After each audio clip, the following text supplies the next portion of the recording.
Have you ever wondered how geographers really see the world? I mean, it's not just about memorizing countries and capitals, right? No way.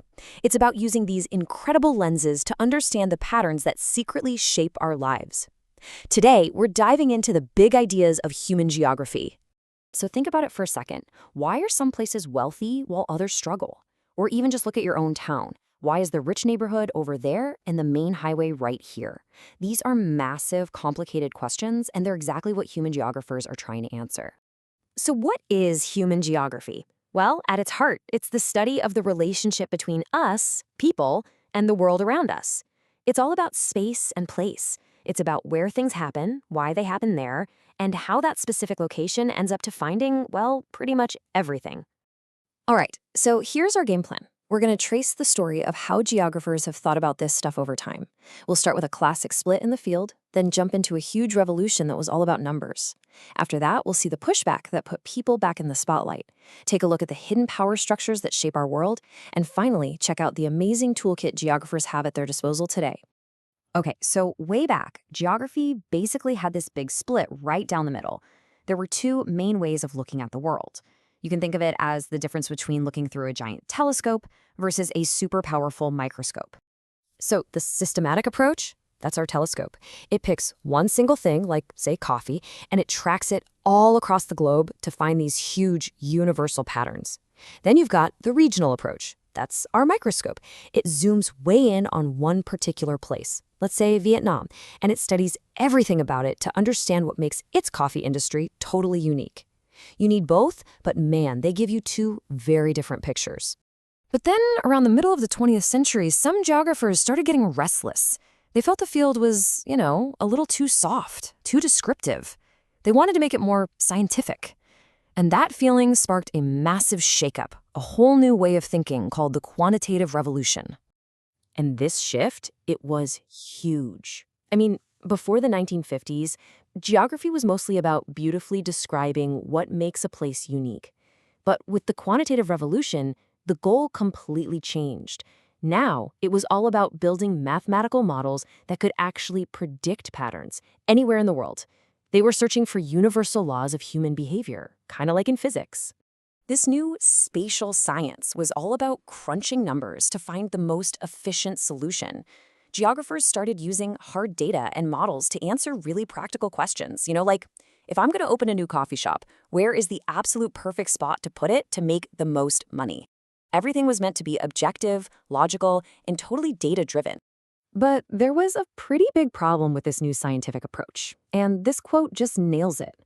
In the search for perfect models and objective data, a lot of people felt that the human part of human geography had just vanished. People aren't just dots on a map, right? We have feelings, cultures, weird biases. We're not always rational. And you know what? That critique lit a fire. It sparked this powerful counter-movement. A whole new wave of geographers stood up and said, hey, to really get this world, you have to understand the messy, subjective, and kind of beautiful complexity of being human. It was time to put people back on the map, literally. The first big response was the behavioral approach. It made a really simple but profound point. We don't act based on the real world. We act based on our perception of it. Think about it. We all have these mental maps in our heads, shaped by our own personal experiences. And that's what guides our decisions, not some perfect computer-generated model. Then, taking that idea even deeper, you have the humanistic approach. This one is all about our feelings, our values, our emotions. It asks those really personal questions, like, what makes a house a home? What gives a certain park or monument its special meaning?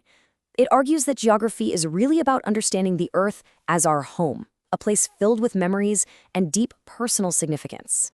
And that leads us to the welfare approach, which really brought a social conscience into the picture. It said, okay, it's not just about how people feel, it's about how they're actually doing. This approach asks the single most important question: who gets what, where, and how?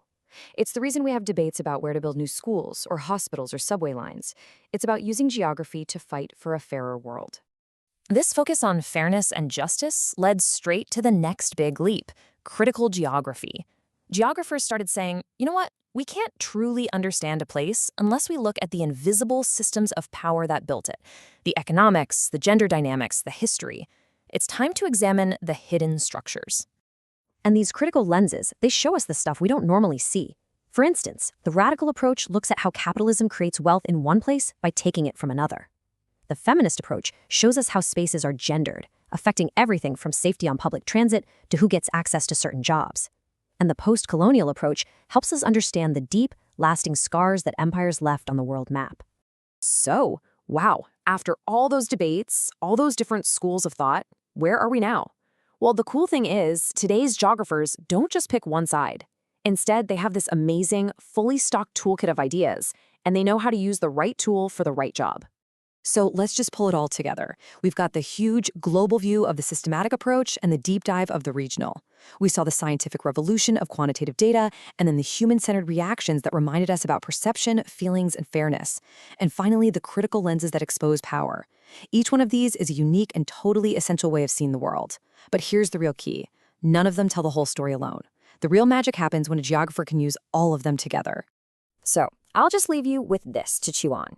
Think about the place you call home. What's its story? Is it a story best told through data and economic models?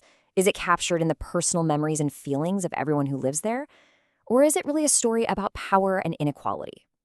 The truth, of course, is that it's all those things at once. And learning how to see all those different layers, well, that is the real power of thinking like a geographer.